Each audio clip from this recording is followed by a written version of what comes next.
This pull-up bar claims to be the safest in the world and uses nothing but friction to hold itself in place. But how safe is it, and is it worth its hefty price tag? Let's find out.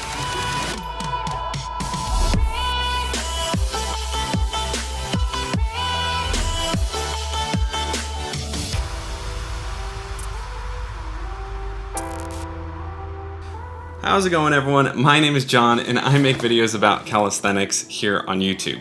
Today we are taking a look at Evolve Over's doorway pull-up bar. This is one of the few pieces of calisthenics bodyweight equipment that I actually don't have already. And it could potentially replace some of what I already own if it turns out to work well.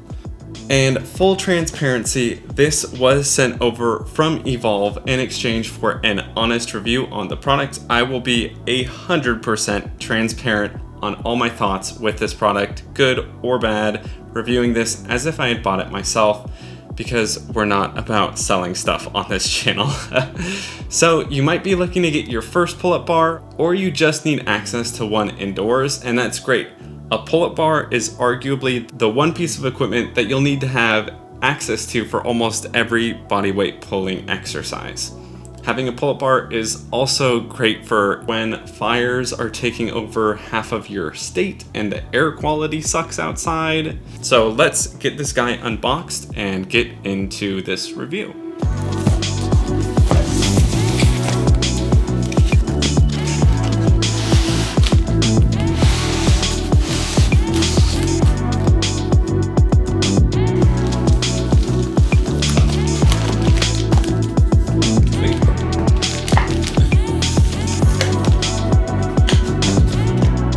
Almost missed. They include a little Allen wrench with a little screw bit on the end. So this guy's definitely heavy, very, very heavy.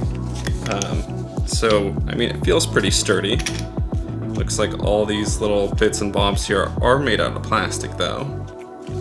Oh God. Some little grips on here. They've got a little bit of a rubber texture on the inside here. So I think that'd probably make it to where, yeah, they're not gonna move when you put some grip into it. And good thickness on this, actually. Feels nice. So pretty basic here. I mean, I don't know what exactly you were expecting to see. It's a pull-up bar. So let's quickly talk about this friction mechanism, because it's probably the most important part of this product, the thing that keeps you from falling. It uses a little foam or hard rubber pad on the end here to reduce the likelihood of destroying your door frame or whatever you're attaching this to. And the interesting bit of this guy is this lever mechanism here that converts the downward force into an outward pressure using a little lever design that just shifts a little bit. It's actually a pretty smart solution and makes it so that you don't have to screw this into your wall, which is great because I don't want to screw anything into my wall. So I think it's time to see if we can get this thing up and working straight out of the box without following any of the instructions.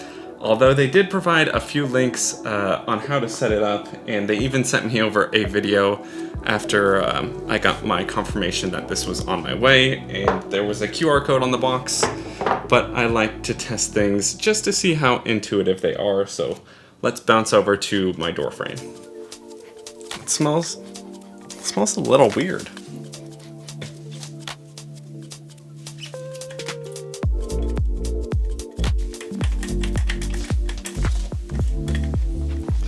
I'm gonna need to read the manual. Damn. I see. I think I see. That's the video. The video shows a different product. Right there, he pulls it out. That's not the same. This doesn't pull out. Alright, I'm feeling dumb. Just rotate the ends of the bar individually until they come together.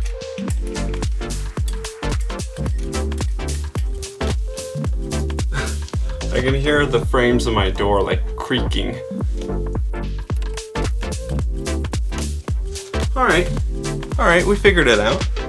Yeah, it's up there. but it was a little bit more complicated than I actually thought. I thought it'd be really, really easy. But yeah, I had to look at the instructions, and then the video showed a different hinge thing design of these little levers. But looks like we got it all up and working.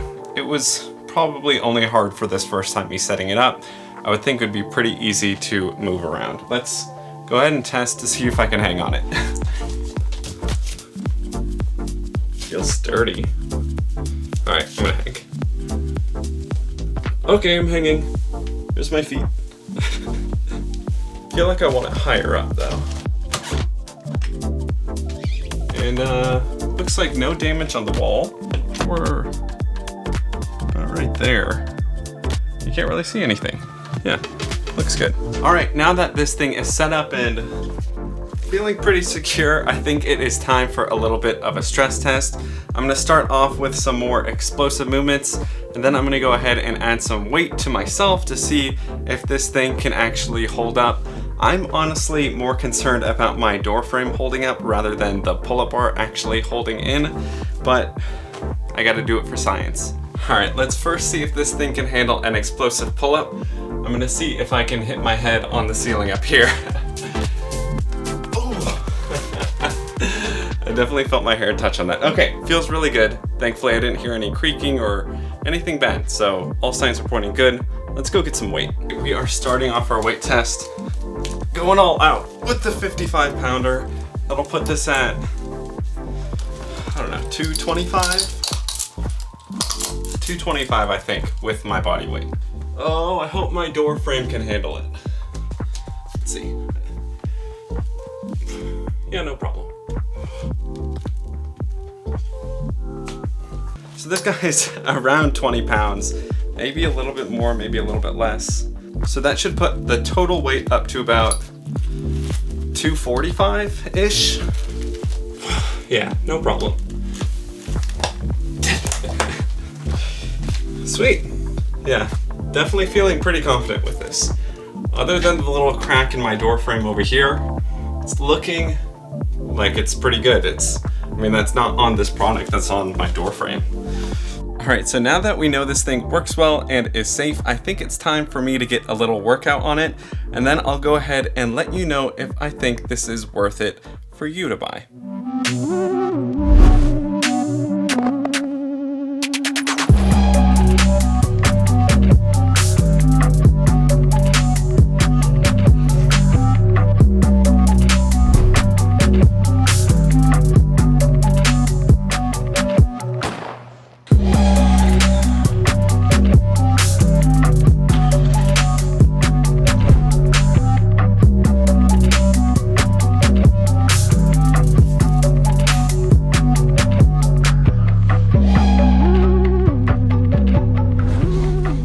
Now with all of that testing out of the way, let's get into what I liked about this guy and some things that I didn't like about this pull-up bar. So let's start off with the good things. It feels super heavy, super sturdy with everything that I used it for.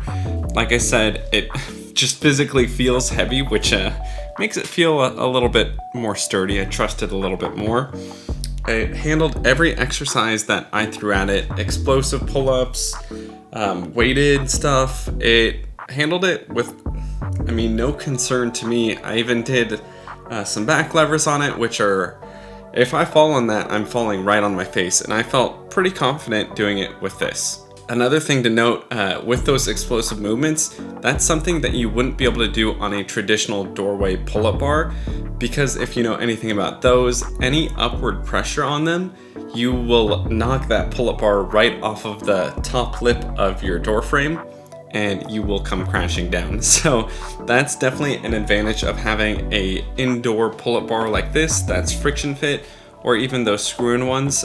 It's much, much safer if you're doing anything explosive. Another thing that you might like that I didn't mention earlier is that they actually make this in a larger size. I believe it's 36 to 47 inches. That will actually fit in a corridor.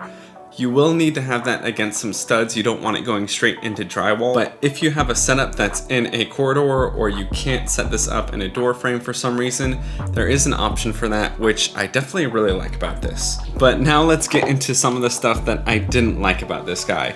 And we'll just start off with these grips. I thought that I would like them when I first unboxed them. They're definitely grippy to the actual bar part here, but it starts getting a little bit slippery trying to hold on to this as you start sweating.